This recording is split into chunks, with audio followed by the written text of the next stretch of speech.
టెంటడాయ్ last వీడియోలో చెప్పాను కదా పరం నుంచి హెల్దీ మిక్స్ తీసుకున్నానని. అది ఎలా ప్రిపేర్ చేసుకోవాలో చూద్దాం రండి. ఫస్ట్లీ స్టవ్ వెలిగించుకున్న తర్వాత బౌల్ పెట్టుకున్నాను. నాకు కావాల్సినంత మిల్క్ తీసుకున్నాను. అలాగే మనం పరం నుంచి తీసుకున్న హెల్దీ మిక్స్ ని ఒక చిన్న బౌల్లో తీసుకొని వాటర్ పోసుకొని మిక్స్ చేసుకున్నాను. అది అలా పక్కకు పెట్టేసుకొని మరుగుతున్న పాలలో కొంచెం షుగర్ వేసుకున్నాను. నాకు ఇష్టమైన ఫ్రూట్స్ బనానా అలాగే స్ట్రాబెర్రీని తీసుకుంటున్నాను, ఎందుకంటే మిక్స్లో చాలా బాగుంటుందని. మీకు ఇష్టమైన ఫ్రూట్స్ కూడా మీరు తీసుకోవచ్చు. నెక్స్ట్లీ నేను కొంచెం చియా సీడ్స్ కూడా వేసుకుంటున్నాను, ఎందుకంటే మిక్స్లో బాగుంటుందని చెప్పేసి. అలాగే వాటర్లో నానబెట్టుకున్నాను. ఫస్ట్లీ మనం మిక్స్ చేసుకున్న పరం పౌడర్ని పాలల్లో కలిపేసుకోండి.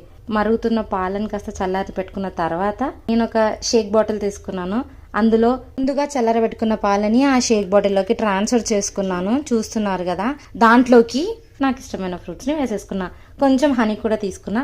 అలాగే చియా సీడ్స్ వేసుకున్నా. అన్ని వేసేసుకున్న తర్వాత క్యాప్ పెట్టేసుకొని షేక్ చేసేసుకున్నాను. షేక్ చేసుకున్న తర్వాత మొత్తం అంతా మిక్స్ అయిపోయింది. స్ట్రా పెట్టేసుకున్నా. ఇంకా లాస్ట్ ఫైనల్ లుక్ ఇదే అనుకున్నా, బట్ కొంచెం డేట్స్ కూడా వేసుకున్నాను, ఎందుకంటే నాకు అది నచ్చింది కాబట్టి.